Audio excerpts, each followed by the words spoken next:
જલારામ મંદિર કેશોદ દ્વારા મહિનામાં 2 કેમ્પ કરવામાં આવે છે। પહેલો રવિવાર અને ત્રીજો રવિવાર મોતિયાના ઓપરેશન માટેના કેમ્પ કરવામાં આવી રહ્યા છે।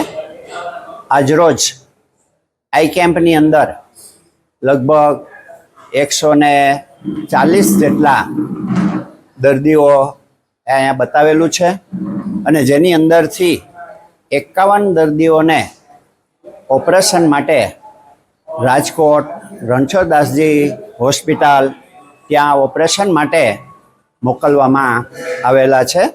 અહીંયા જુદા જુદા દાતાઓ દ્વારા આ જે કેમ્પ થાય છે એની અંદર ભોજન પ્રસાદની વ્યવસ્થા કરવામાં આવે છે।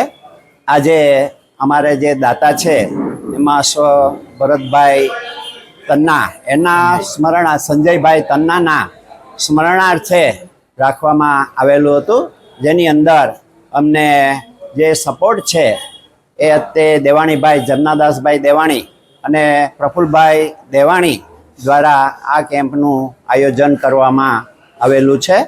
અત્યારે ઘણા વર્ષો થયા આ કેમ્પ કરવામાં આવે છે, જેની અંદર અત્યાર સુધીમાં 340 જેટલા કેમ્પ કરવામાં આવેલા છે, જેમાં 24,000 ઉપરાંત દર્દીઓને આંખના ઓપરેશન થયેલા છે અને એક નવી દ્રષ્ટિ પ્રાપ્ત થયેલી છે। જલારામ મંદિર દ્વારા આ જુદી જુદી પ્રવૃત્તિઓ કરવામાં આવે છે, જેમાં સાંજનું અન્નક્ષેત્ર પણ દરરોજને માટે ચલાવવામાં આવે છે। જય જલારામ।